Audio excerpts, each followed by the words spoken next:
So the survivors of a pandemic that's caused by a military released virus across the country, only to be caught in a battle between the forces of good and evil. That's basically, of course, the story of The Stand, a series that was done in 1994, and then more recently in 2020.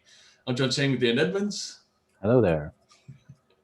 And this time around, speaking of pandemics and stuff, we've talked before, like kind of with some of the, the more pandemic actual movies and stuff like that. This one, I guess I was thinking about how's our viewing habits have changed before and, kind of after, kind of the COVID-19 and stuff like that.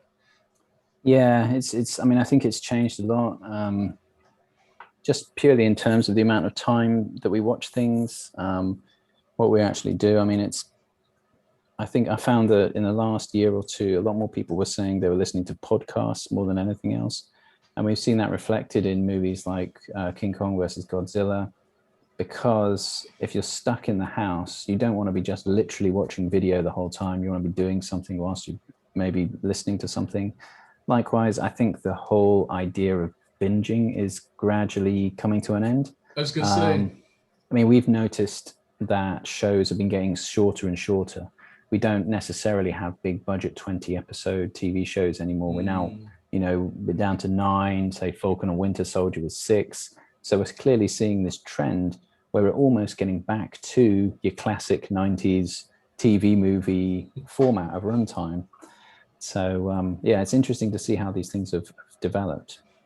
Yeah, it's funny how like I said, the binge watching thing kind of spiked. Maybe towards the earlier part, when we were first in lockdown, and the people kind of ran through all the stuff that they wanted to binge and stuff, and then kind of over time, I think like you said, people just kind of feel bloated and kind of started kind of cutting back on it, and now they're like, whoa, okay, I'm going to only binge something that I really want to get into, stuff like that. And I have to admit, my own habit has been where I will only really devote that kind of time to a series that kind of really, kind of grabs my attention, that I'm willing to sit through multiple seasons, stuff like that. And, Fargo being one of them that at some point we'll definitely be discussing and stuff. And, but yeah, it's interesting how it's very much the cycle that we've all kind of gone through, like you said.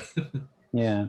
And for me, sort of podcasts and Clubhouse being a big sort of, new format, new platform that's emerged, is this idea of sort of semi-interactive but still largely asynchronous audio-only format is interesting, because much like my parents when I was growing up, they would have the radio on and be listening to something whilst doing other activities. I think we've kind of developed a similar sort of habit of consuming media. And I think the lockdown has kind of propelled that along a bit. I think it's like kind of radio, but like interactive radio. I think it's like an interesting twist on that theme and stuff. Yeah, it'd be interesting to see if it survives. That's the other thing I'm interested in, is with all of the sort of reopening of things, is whether these things change again, or whether we actually just keep on doing these things. Because I think there's a lot of stuff that will have a permanent effect. Like I don't think we'll ever see cinema attendance anywhere near like what it has been. I think likewise, funnily enough, I think people may have got used to saving money. We may just not see the kind of massive consumerism and taking on debt that was pre-pandemic times. I don't know. It's going to be interesting to see what happens. So. Yep. Stay tuned. Stay tuned, right? Yeah. Mind you, we get a little preview of a pandemic in this. Yes. And, so starting off the 1994 one now, right away they just cut to this disease, and you see like kind of the devastating effect that it has on this base and stuff like that. I will say that for just from military background and stuff, abandoning your post no matter what service you're in and stuff like that, that's a big no-no. So this trooper doing that was like kind of but then again he's trying to save his family, so that definitely was like a very stunning opening sequence and stuff. Yeah, it's a very in its own sort of way. It's fast paced, and a lot actually happens in that first kind of most of the first episode. A few minutes, and actually quite a lot of the first episode. Really, it cuts from various different storylines and arcs, and it's pretty engaging, and then kind of oddly sort of trails off to something that's far slower as it goes on. But yeah, I mean, it's and it's got, you know, a nice intro with Blue Oyster Cult playing in the background. Don't fear the Reaper. Absolutely. Yeah, and I kind of, I mean, I guess maybe I'd like to sort of take a look back at the original idea behind the book, because I mean, this was a pretty massive tome for Stephen King to produce back in 1978. And from what I understand, this was his idea of doing some kind of modern Americana version of the Lord of the Rings in a way, where he was heavily influenced by that. So you can kind of see similarities in that you've got, you know, a band of sort of heroes who have to go on a long kind of walking trip to go and confront this sort of bad guy that's this is a sort of a dark power that appeals to people's worst instincts, essentially, and pulls the worst out of people, and have to lose either attachments or part of their party on the way to finally confronting this thing. But it's not a grand battle per se. It's more of a journey of sacrifice, I would say. In this case, Mordor is Las Vegas. Las Vegas, that's right, yeah. Yeah, which kind of, yeah.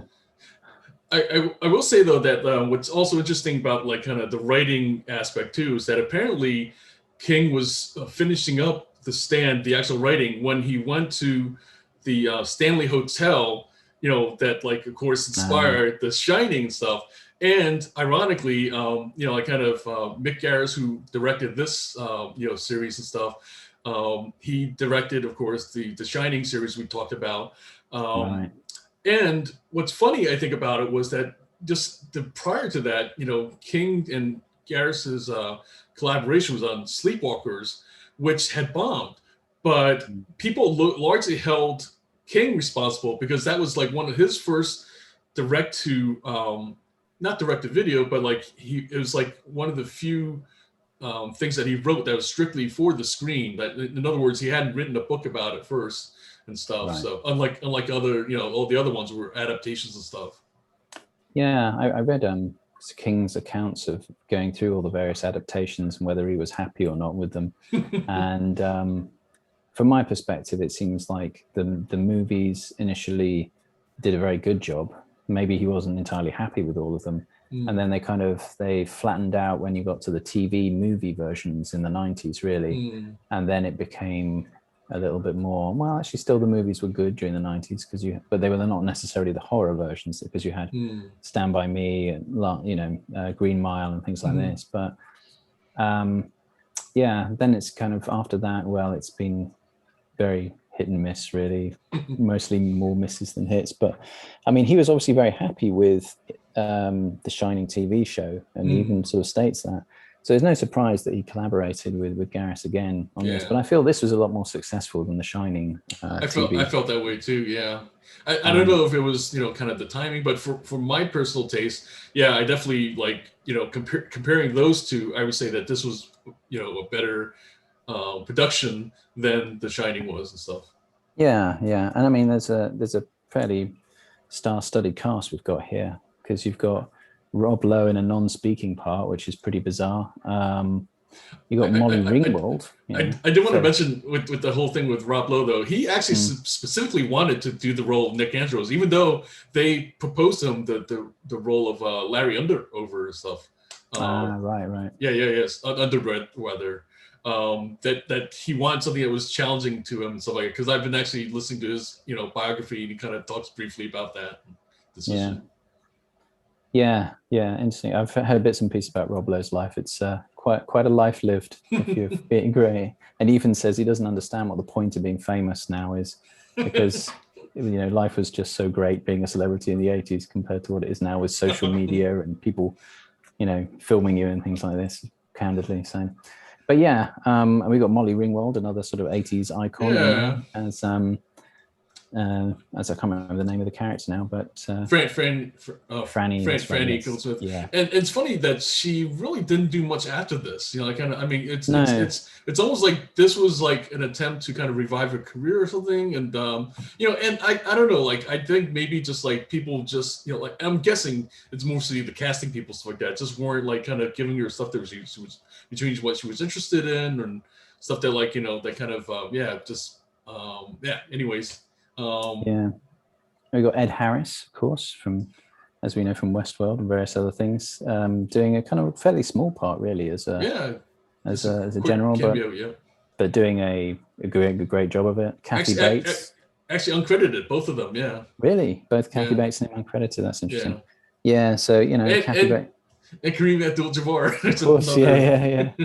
You know, I don't think it's going to be quite as good as his role in Airplane, but it's, you know, it's pretty decent. And of course, Gary Sinise, I don't know how to pronounce his name actually. Sinise, yeah, has a fairly major role as I can't remember his name either. Stu Redman. Yeah, that's right. Yeah, having major memory issues tonight. And one Frannie's dad in this, of course, is Ken Jenkins, better known from Scrubs, the comedy show. And I want to say, I don't know the actor's name, but the Trash Can Man is very familiar as well. He's been in all sorts of things. I'm drawing a blank. Matt Frewer. He you know, definitely is. I think one of his biggest roles was Max Headroom in the 80s and stuff. That was like an icon. Jeez, yes, that's right. Yeah, Max Headroom. Yeah. And more recently, he's ready to come back in horror on Fear the Walking Dead as his kind of character in the one of the more recent series or seasons rather. I mean, what's it called? He definitely has that kind of distinct look. Something about him that kind of you can't miss him. And I mean, I was really blown away. I mean, it's not a massive role by any stretch, and it's kind of a bit of an extreme role, but I thought he absolutely nailed the Trash Can Man character in this. There's this desperate sort of intensity to his performance in this that I was really impressed with. And I also really thought the guy who played Tom Cullen, I mean, I really just had a blast with his character. I mean, he really just committed 100% to that role. That was amazing. I know him more from Coach, this series in the I guess it was 90s maybe or late 80s, but that was a series where he kind of plays a similar kind of dumb jock character, stuff like that. But yet, like, from what and apparently more recently he's Patrick Star in the SpongeBob series and stuff. Right. and there's something about him that kind of I mean he portrays these characters, but yet, like, if you ever see him in real person or kind of or live and there's like that, he's definitely kind of a really well-spoken guy. So it's kind of ironic that he's always playing these kind of like goofy kind of Claude kind of characters and stuff, but he's really I guess that's just the thing, is it's acting, right? MMON spells star performance in my book. So, nice. And the interesting thing I liked about Tom Cullen's character, and this kind of made me think about that I think this was kind of stolen for Game of Thrones, because if you think about it, Tom Cullen's character, he's always saying MMON, moon, and actually the key part of it that he plays in the plot is with him returning from the moon. So it's almost like he has this pre-knowledge of this momentous event that's going to happen that will change the world. And that just totally made me think of, sorry, spoilers, Hodor, so I think and that was such a gripping part of that series and stuff. Like no spoilers given, no spoilers necessary. I think the people who need to know already know that, and people who like what's called they'll be coming up on that. Would be a nice surprise for them and stuff. So totally. And I mean, I think as well, in terms of stealing ideas, I think Lost probably borrows a large piece of its narrative from this as well, because we have, again, you mean, okay, in that they're in some sort of alternate dimension or whatever you want to call it. Sure. But you could just say it's a kind of a post-apocalyptic or very isolated world where you've got two distinct camps, one which is kind of fighting for good, one which is fighting for bad. But the similarity is that they have to kind of piece together their own journeys and come together as a group as part of the story. And what also happens is there's a lot of unexpected attacks. Like there's one of the big sort of themes in Lost is this idea that people will attack you, but you have no idea why they're attacking you. Right. And I think you kind of have similar things in this as well, like the whole sort of bombing that, and again, the name escapes me, but the guy who's after Frannie the whole time. No, I'm drawing a blank too. Let's see. Harold. Harold, yes. Yeah, Harold, yes. So for me, that attack by Harold and Nadine, who are supposedly sort of, integral members of that society, just suddenly turning without anyone knowing about it, is very similar to the kind of things that you got in Lost. And funnily enough, also it made me think of one of my favorite new anime. It's not that new, but for me it's new, I suppose. Attack on Titan, which is again where you have sort of a very close-knit group of sort of colleagues facing off against massive odds, and then all of a sudden there's for what seems like no reason at all, they start attacking them. And so this idea of being attacked without understanding the reason is a really powerful way of introducing interesting dramatic plots, I think. And now that you mention it, what that reminds me of is that we've different times talked about this idea that we have our tribe and then the others, right? Like kind of that's a recurring theme that we've seen, the us versus them. And the twist to that is that like almost always, kind of what makes the story or is an element of the story is some kind of betrayal. So we had that on Assault on Precinct 13, right? That there's an insider who basically, helps let in those others and stuff like that. And even Last Man on Earth, where Vincent Price is kind of, like, he thinks he's like, even Charlton Heston, he thinks he's like kind of quote unquote safe and stuff with his tribe. And then there's somebody who betrays him. And I guess, when we get down to it, which is a part of The Stand, is this biblical story, right? Of this guy who gets 12 dudes to follow him and stuff. And sure enough, there's a betrayal. So now it makes you think that like there's something about it that like at some point when you have your tribe, somebody's gonna betray you and stuff. Yeah.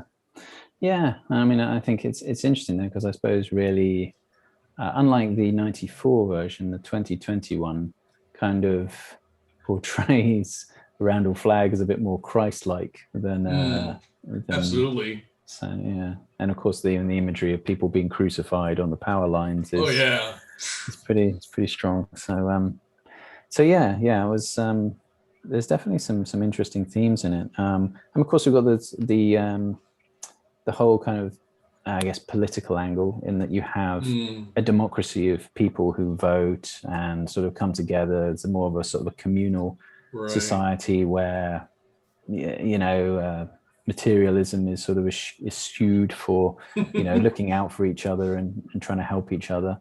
And then you have the very kind of authoritarian rule by Randall Flagg, where it's my way or the highway or you get killed.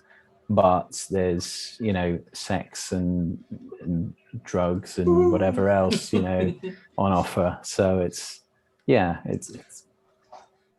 kind of tries to draw those two different approaches.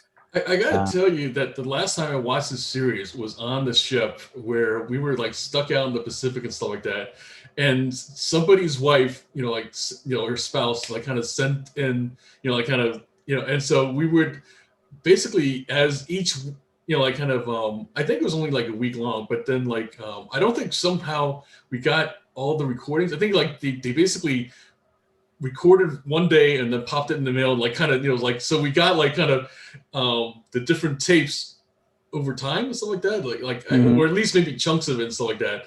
So it was like this thing of like kind of getting it to the mail. So it was like maybe like 10 days later after the series had aired and stuff like that, and we're in the middle of the ocean and everything like that. And it was just like it was a really interesting experience of like kind of that, like that was like the excitement of the after the day's operations or whatever, stuff like that like we get to watch the next episode.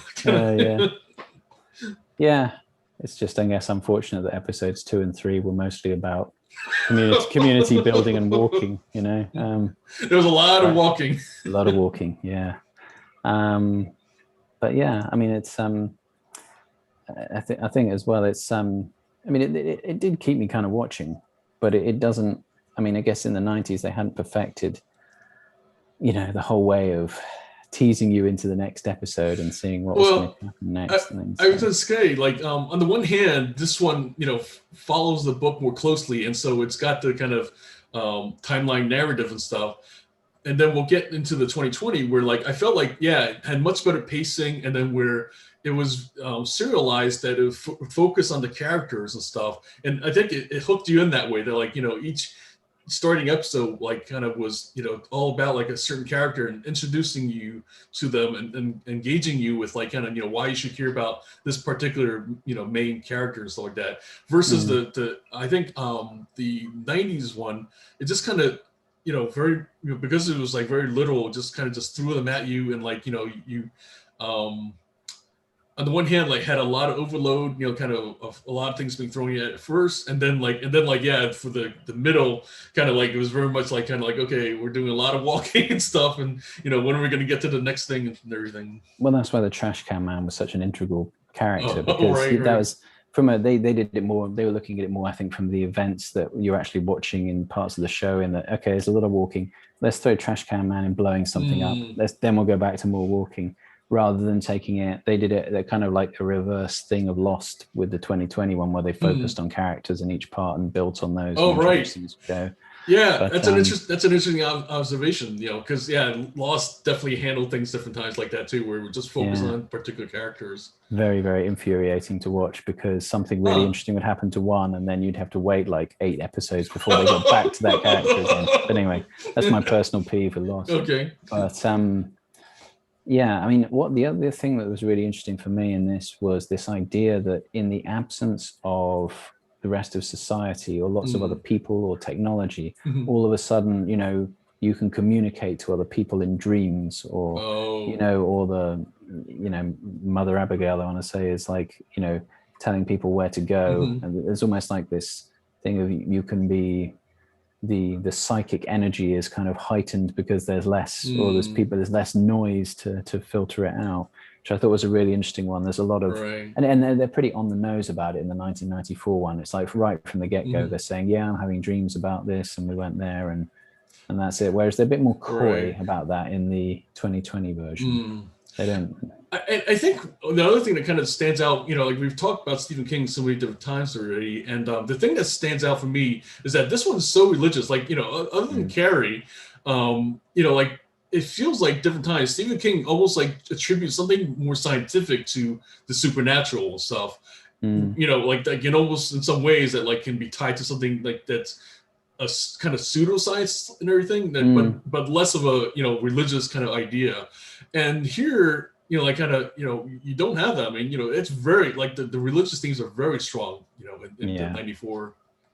And that's, I mean, that's a sort of interesting thing with a lot of this stuff, is that there's something is quite sort of scientific in the premise, and then something supernatural is thrown in as well.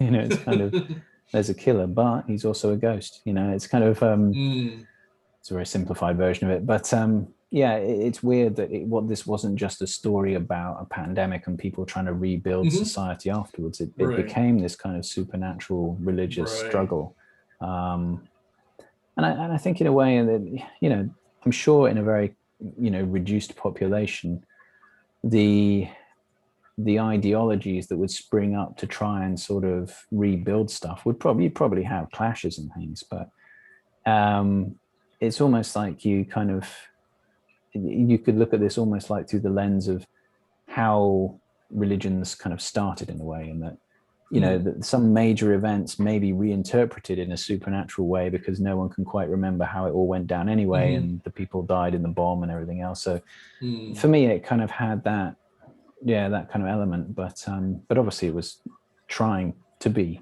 a very much real-time supernatural story. But Yeah, I mean, the crow we see in the opening sequence of stuff. It's like kind of like it's only later on that we realize that maybe that was Randall Flagg and stuff, and but again, like it's kind of ambiguous, like whether like I think that at least based on the just even like what we just said, at that point it's almost like we're still in the science world and stuff like that, and then like as time goes on, things become more blurry, and it's almost like we're that over time the supernatural kind of steps into the foreground because it's like how like the way that people remember it, like kind of that like as things kind of progress, whatever, that like it's something that kind of happened, like based on the power or something like that, and and again, like if you just strictly take it where it's like that the it's less about a supernatural aspect. It's more based on like kind of like how the narrative is like maybe told in future generations or something. I mean, for me, Randall Flagg also represents one of the sort of key problems with Christianity, in that you have God as this omniscient, omnipresent force that can control everything in the universe, but he just chooses to kind of kill us sometimes and other times not. But we really have to worship him, why? If he's so powerful, why do we need to sort of have this adulation for him? And that this is sort of a key thing with Randall Flagg, and that's how he derives his power, from the adoration of his followers. So that was I kind of feel that Stephen King drawing on that element of Christianity and trying to sort of identify that as that criticism of it as a negative reason. It's almost like a negative way of looking at Christianity and representing that in his character, where it's more about, actually, if you look more at Christianity, it's all about looking out for each other and sort of doing sensible rules about how you run your society, which is kind of what the groups in Boulder, Colorado are more about. So it's interesting. I feel like he's kind of picking and choosing people's perspectives on Christianity and also sort of reframing them in this series.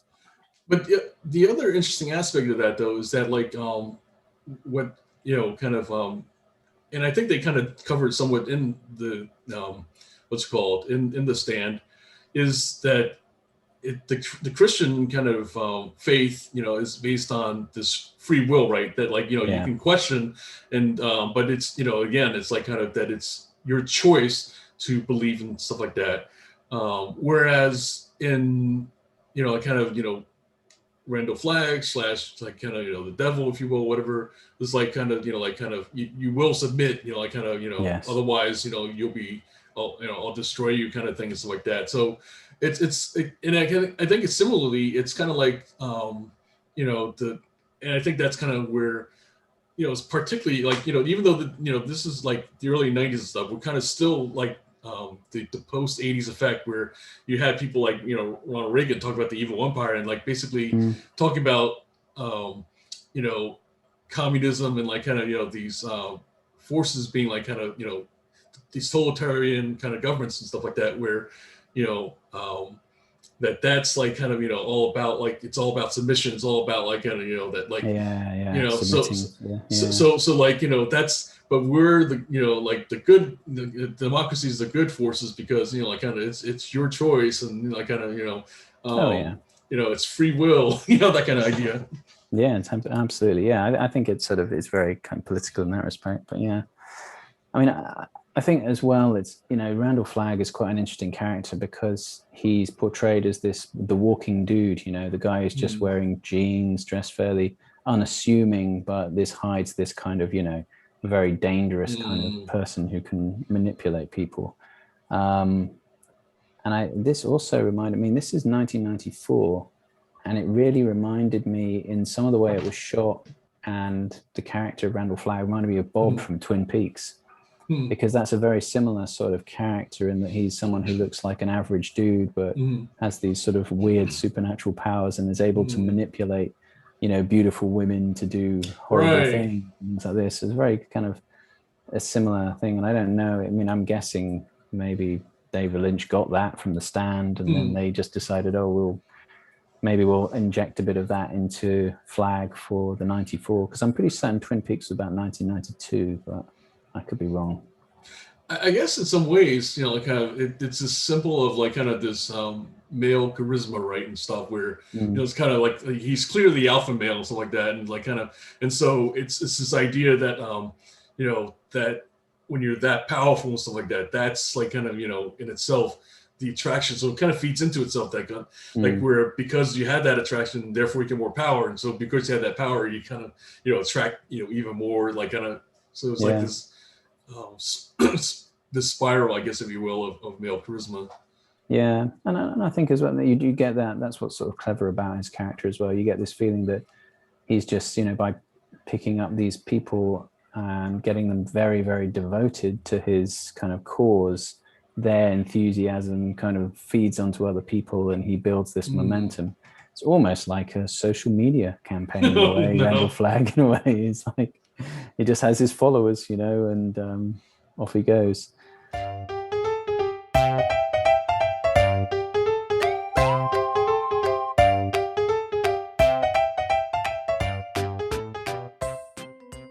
And like, what did you think of like kind of you know, like the whole like Laura San Giacomo plays Nadine Cross, and like kind of, you know, that he's seduced by him. Like I feel like in some ways what Frannie represents is this kind of like, you know, we never see the father there, stuff like that. So it's like almost like kind of this you know, this immaculate conception, right? Like this kind of Christ birth that's, you know, going to happen for the community there. And then meanwhile, you kind of, you have this spawn of Satan that happens to Nadine Cross, you know, kind of. Yeah, it's interesting. I hadn't registered that there's actually parallel births on both sides, really. But yeah. No, it was quite interesting, isn't it? Really. I mean, the whole sort of Flagg supporters. It's not like Flagg, well, occasionally he's killing other people, but it's mostly about them destroying themselves in the process. Our worst instincts will kind of destroy us, whereas, you know, our best instincts will help us survive this terrible kind of pandemic that we're facing.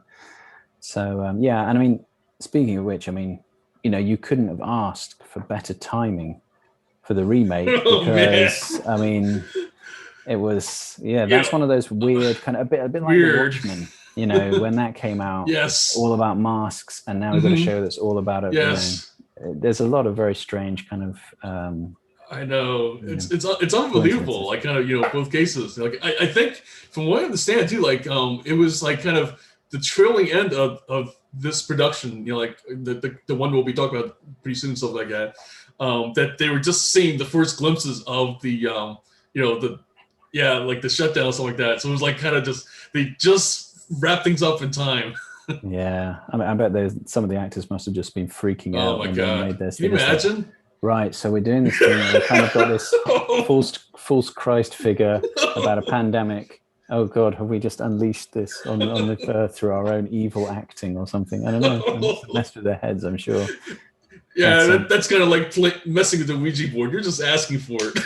Well, that was, exactly. I mean, of course we have that in this, which is a very interesting, you know, I actually quite like, I mean, there was a lot of bits that were a bit patchy in the new one, but overall I actually really enjoyed it. I did too. Yeah. I think it got a hard rap from the critics, probably because it was a bit too relevant in a way, and people didn't really want to face up to it during the pandemic. But I thought the Ouija board was a really clever way of creating a much more deeper relationship between Nadine and Randall Flagg. So let's dive into the 2021 and stuff like that. I felt overall like really good pacing, and like kind of, you know, like I know it sounds like you weren't a fan of time jumps, but I felt that like focusing the characters was like from perspective of like introducing all these people. I think that's, to me, like as the let's call it the new script and stuff like that. And, you know, like kind of from what I understand, like Stephen King, even though that like he didn't like do the final kind of cut, so to speak, of the writing and stuff like that, he was involved with you know, the writing and everything and stuff. I mean, that you know, in fact, the last episode was like kind of mostly, you know, kind of driven by him. Yeah, no, I think there were just a few bits where, and these could have been for sort of budgetary reasons, I guess, but the opening of the original 94 was so kind of almost action packed, and it shows you how the pandemic evolved. Whereas in this one, well, it's kind of a half flashback, but it's mostly just conversation is how you find out about the pandemic, and it cuts straight to obviously Harold cleaning out bodies. And there's a lot more vomiting in this. Like, it seems like someone vomits almost every episode. I tell you, like the disease looked nasty enough in the first one. Like this one, like with the bloated, kind of throats and necks and all the snot coming down. Oh my God, that was horrific. Yeah. It was it definitely tried to, rather than going for kind of a action-packed or fast-paced narrative, it went for kind of gross-out elements more.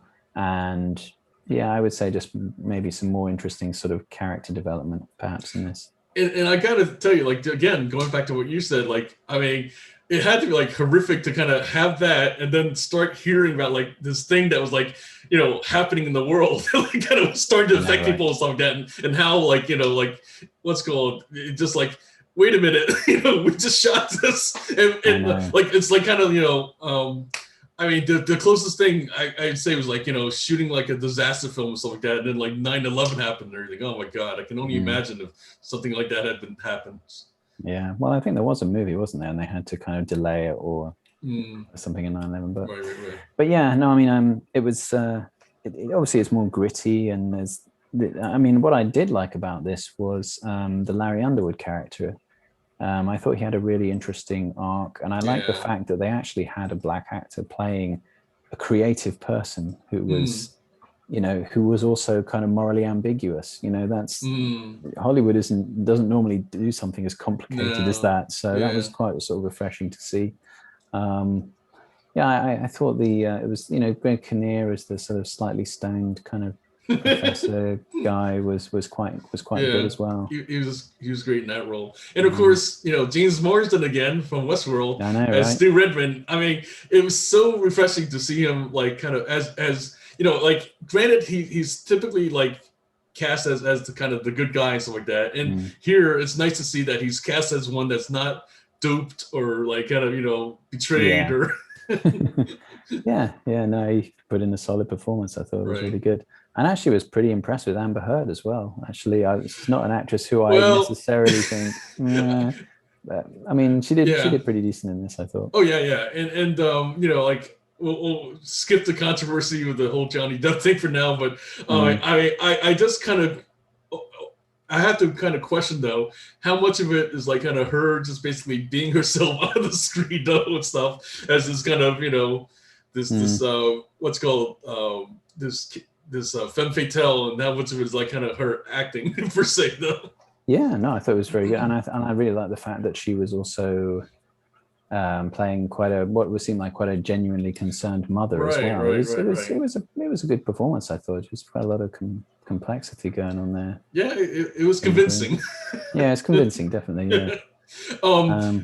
Odessa Young, who I hadn't really heard of before, so like that, she was did a good turn as Frannie, and she kind of reminded me of like a young Rachel McAdams and stuff like that. That's kind of like the kind of So I don't know what she'll be doing coming up and stuff like that, but I think she's definitely kind of one of those to watch kind of actresses and stuff.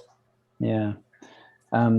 The guy who played Flagg's right-hand man, unfortunately I can't remember either the character or the actor's name, but the criminal who kind of he sort of does he actually accidentally shoot someone at the beginning, or is it his partner who accidentally shoots someone? I couldn't really gauge it from the scene. But are you talking about the not Nick Andros, right, and stuff? He's the sort of the guy who's always wearing he's like the main henchman dude. Guy, right. Yeah. I'm drawing a blank now too, stuff like that. We really need to have these on like a web page, IMDb on our screens when we do this, so they can reference this stuff. But there's quite a lot of people there to remember, though. To be fair, that's definitely one of the kind of the hallmarks of this series and stuff like that. You have to kind of like keep the different people straight, and the Lloyd Henry character and stuff. There you go, Lloyd. Yeah. So I mean, Miguel Ferrer's version of that character was fairly straight-laced. but didn't have a lot to do. In this one, he's given a bit more character. He's a bit more kind of self-indulgent, and you see him trying to sort of enjoy the excesses of New Vegas, which was. I mean, he does he definitely like kind of took the character a different direction, but also like it did fit, like kind of like kind of where it's like this this I don't know, like this henchman that's kind of like a little bit cartoonish, but like at the same time you could see like kind of that part of the whole deal with Randall Flagg, right, is he attracts these oddballs and stuff like that, and he kind of draws on that, like that's and definitely I think here we got to say that I mean I've definitely been a fan of Alexander Skarsgård for some while and stuff like that, and he plays a more subtle in some ways, like kind of in terms of subdued what's called Randall and stuff like that, until of course when things kind of flare up and everything, and then like it definitely explodes, and I think that's definitely his trademark for what he does with that character. Yeah, I was actually, I thought it was, I guess I was just expecting more of a in-your-face kind of bad guy, because I really enjoyed actually the guy who played Randall Flagg in the original. Oh, interesting. For me, the only thing that really ruined the original was the weird kind of prosthetic effects where they made it look like the goblin. Right. I think they could have just done with the black contact lenses and maybe just had one scene that played it more subtly like they did in the 2020 version. Okay. But I actually preferred him as Randall Flagg. He felt a little bit more sort of overbearing and had a bit more kind of Americana swagger, a bit like kind of Elvis or something, which I kind of enjoyed in the original a little more. Alexander Skarsgård was a bit, maybe a little too in the background to really represent that character. But when he did kind of go off on one, he went full bore. But unfortunately, you had to wait pretty much to the last episodes to see that. But yeah, it was good. Much more kind of convincing, I guess, as someone who'd be kind of secretly manipulating Amber Heard in the background. But I mean, there's a much more subtle character in this one, and his whole thing was represented by gambling and the stakes of what was going on with society. And I gotta say too, like that it's interesting that Whoopi Goldberg kind of things came full circle, because she had been offered like kind of the Mother Abigail role in the first one and stuff, and wasn't as though she turned it down, but she just was kind of committed already to another, I think it was like maybe Sister Act 2 or something like that, and she always regretted kind of missing out on like kind of doing it the first time. And so, like kind of, she kept talking to Stephen King apparently all these years, and like if they ever do it again, let me do it. And so apparently, that's exactly what happened and stuff. And he actually said, okay, if I'll if you let Whoopi do this, then I'll write another kind of chapter to the story. So I guess so the book ending is like kind of because of like kind of that like kind of the whole favor for favor kind of thing apparently. Gotcha. Right. Yeah, and I thought Whoopi was pretty good in this, to be honest. I think considering how long she's wanted to do it, I think she could have maybe put a bit more into the performance, if I'm honest. But she did a good job. But it didn't have kind of. I was expecting maybe a bit more gravitas. Like I think the actress from the original was better.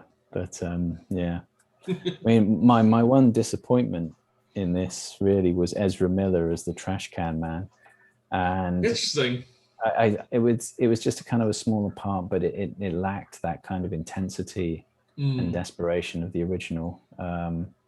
It didn't work for me really. Interesting.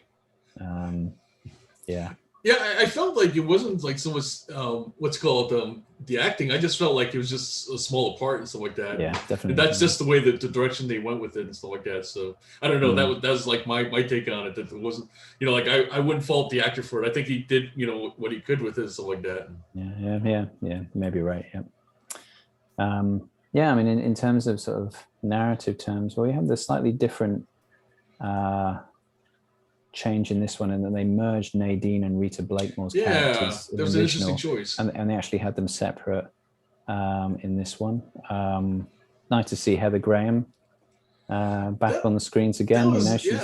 She's aging remarkably well, I would say. Heather Graham, she's incredible, really. But what do you think was the purpose of that, though? Because she almost like substituted for the Nadine role.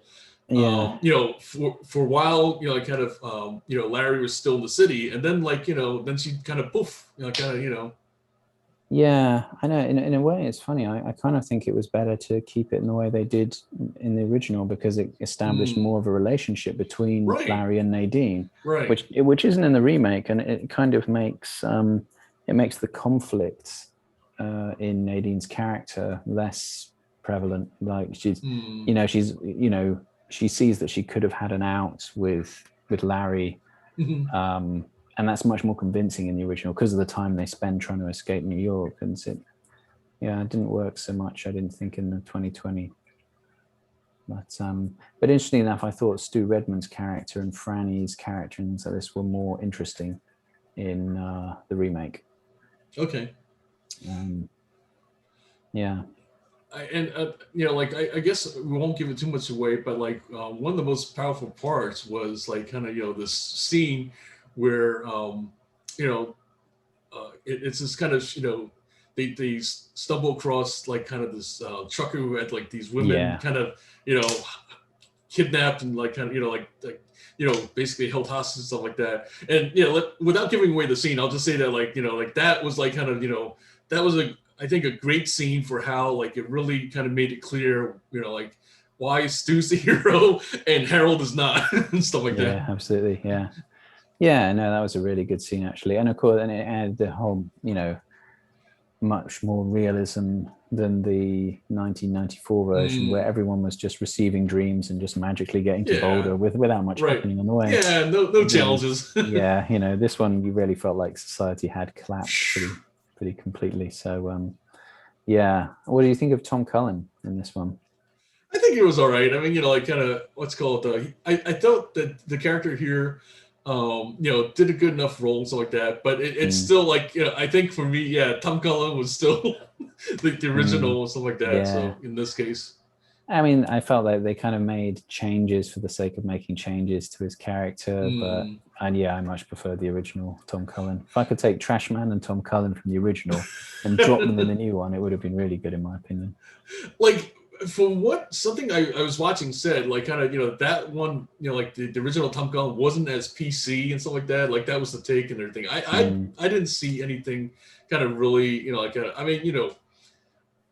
both cases, it's clear that he's mentally handicapped and stuff. And I don't feel it was ever kind of treated as that, they were making fun of, handicapped people or anything like that. I felt like that was just simply, I think it was more explicit in this one, because here, they have this, kind of interesting line that he keeps saying and stuff where he's basically kind of, clearly just memorized this thing that somebody at a, work center or something like that had taught him to, memorize and stuff like that. And, that kind of made sense, but at the same time, it wasn't as much the, kind of simply the different lines with variations of MOON and stuff like that. It just didn't have the same power. No, that was not quite as much fun, I don't think. But I mean, it was an interesting way of doing things. It was kind of funny, the fact that he'd kind of memorized this one stock phrase every time he met someone to pre-warn them of. Right. And I think that was kind of what was kind of interesting, in that you feel kind of very bad for him, because it's this burden on him rather than on society to be empathetic about him. So he has to sort of pre-warn them that, hey, I have to repeat this because you probably don't give a damn about me unless I do this or think, or get agitated at me. So that was an interesting way. And I think it's a sort of comment perhaps on society, although I'll be honest with you, I don't know that that's really what they tell people who are mentally handicapped to say. So aside from that, I mean, the ending was quite interesting in that we had this whole other, heaven and hell sort of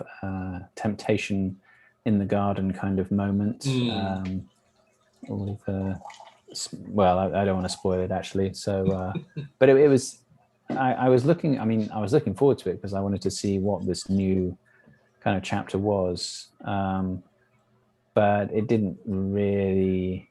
I think, yeah, it didn't really sort of give me much more depth than you would have otherwise got. I just felt like a few events had kind of been thrown on the end rather than something that gave you a deeper understanding of either Randall Flagg or no. Stu and Fran, unfortunately. From what like kind of I gathered, what Stephen King was looking to convey was like answering the question like what happens to Stu and Fran after all this and stuff like that. Because part of the whole idea, as we'll see there, is that they simply there's a celebration and things are happy in Colorado, stuff like that. And then they kind of turn to each other and kind of which kind of course drives the kind of their journey and stuff like that is the question like, hey, what's going to happen? Kind of to this. Are we going to end up, kind of where things because they were rebuilding things, and so the question was, are they going to just end up in the same mess again and stuff like that, which kind of got them there. And I think they were trying to say that possibly and stuff like that. And I can kind of see that that's kind of what they were driving at and everything. At the same time, I mean, in terms of just the overall kind of straight narrative arc, it really doesn't do anything other than kind of leave the little bit of the classic horror thing of that the monster is not really dead and stuff like that, but also it leaves you hopeful because apparently kind of well, I guess I won't give it away, but there's hope, I guess, is all we'll say too, even though that that's the case. Yeah, I mean, it was quite interesting in throwing out this thing that things could potentially get worse, but I mean, it's still like in all classic horror, it's a really stupid idea to leave with. It's like you're the last people on Earth. You could literally go 10 miles, and yes, you're much better off sticking with the group. Classic horror rules, but but overall, I enjoyed it. I thought it was a pretty decent effort. I think if I had what I was really actually hoping was, because I know the character Randall Flagg is used again in The Dark Tower, and you also sort of see references to other Stephen King things. I mean, Randall Flagg is kind of what do they call him? He who walks behind the rose. Yeah. You kind of get the impression he's something connected to that in Children of the Corn. And it would have been nice to have maybe expanded a little bit or made some connection to The Dark Tower. Because I unfortunately only know the movie and not the book of it. But I was kind of hankering that something would I was hoping that last episode would make me so interested in The Dark Tower that I'd go away and read it. But it didn't happen, unfortunately. I mean, The Dark Tower is probably something that would be much better adapted to a short kind of 6-7 episode TV movie than an actual movie, because that clearly didn't work. But well, also I mean, that series itself, never mind just The Dark Tower, just the first book, right? So it's another kind of how many books it's a multi-volume kind of we talk about Lord of the Rings advertising stuff, but the Dark Tower series is at least what a dozen or so kind of books or something like that, I believe. Maybe the King realized that The Stand was like his Hobbit and Dark Tower was his Lord of the Rings or something.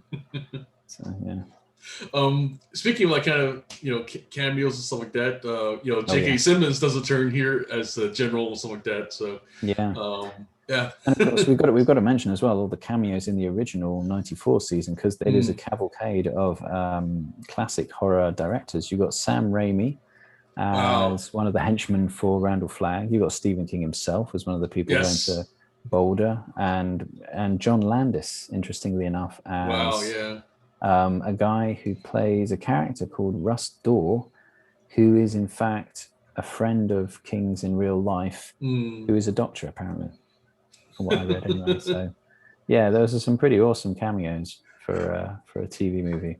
Yeah, I have to admit, I've been on some sets where you get to see some friend of kind of the production or writers, or cast, or directors like that they get to, like kind of the day to kind of show up and basically meet everybody on set, and everybody kind of like oohs and ahs and that kind of thing. So the privileges of status, I guess. I guess so. Yeah. So any final thoughts on The Stand? I think the other thing that we haven't really mentioned was that there's something about the military that we see kind of more so in the 2020 series, because it's mentioned that Stu's was a vet. Fran's dad apparently was also military and stuff like that. So it's kind of like that's just definitely more of a thing. And then the cornfields, I feel like, had a bigger role here. We kind of see glimpses of it, kind of here and there in the original series, but this one definitely has a more of the kind of Children of the Corn kind of influence. Because you have kind of these segments where the people kind of going into the corn, coming out of the corn, and then of course the final episode, right, there's a key kind of part of it is kind of the corn and stuff like that. So there's something about cornfields that Stephen King finds haunting. I know, right? Well, actually, speaking of which, I mean, one interesting thing about this is that actually the physical locations of where people are. And we've because you kind of accept that in this pandemic, New York and California seem to have been written off. Right. And there's this repeated phrase of, the center must hold. And I kind of couldn't help interpreting that as the center of the states. It's that's the bit that needs to sort of stay meshed together in order to uphold society in a way. That's how I interpreted it. But in the pre-apocalyptic world, kind of they're known as the flyover states, the states that you just kind of just gloss over to get kind of from here to there. It's almost like a political statement of you can ignore the middle America and stuff like that, but in the post-apocalyptic world, that's where the people are going to kind of rise and kind of thrive and stuff. Yeah. I don't know. Maybe Trump was like the Randall Flagg. No. Oh no! You had to go there. I had to. Sorry, but it does make you wonder if they. I mean, I kind of felt that there was a little bit of that in the 2020 version as well. The Vegas connection and casinos and appealing to people's worst qualities, things like this. So wasn't too on the nose. I didn't feel there. But one last thing that definitely will kind of call it a day, something like that. I felt like it was more emphasized in the 2021, and I don't know what your thought about it is. That it's this kind of battle between kind of God's will and our own and stuff like that, and kind of that was a lot more stronger of a idea. Yeah, it seemed like just people against a bad guy in the original, where it was it was a battle of ideologies. I would say more obviously in the 2020 version. Yeah, I mean, I felt like that was those reminiscences again of kind of that evil empire thing, that kind of like we're always kind of battling evil wherever whatever form it may be and stuff like that, in the post Reagan era and stuff, and here kind of it's definitely much more kind of this idea that if you are following kind of the Christian values and faith and stuff like that, then this you're obeying God's will, not kind of do your own thing and stuff. Yeah, if you're following a good-looking guy on a screen who's got lots of followers, well, maybe maybe things won't pan out so well. Wonder what they're trying to say there. So yes, but yeah. I'll leave it at that. Alrighty. So coming up, what we'll be kind of course, talking about, other than Teenage Ninja Mutant Turtles and other kind of what's called heroes and that kind of thing. We'll be also covering what was some of the other things that Dangerous Game. Yes, that's actually one I'm actually looking forward to talking about. And let's see. Midway, which is, of course, most recently we had another anniversary of that battle and stuff like that, which, as we'll discuss, every naval science student is kind of taught And yeah, so definitely looking forward to kind of discussing these. I'm once again John Chang with the Dan Edmonds, and we'll see you next time.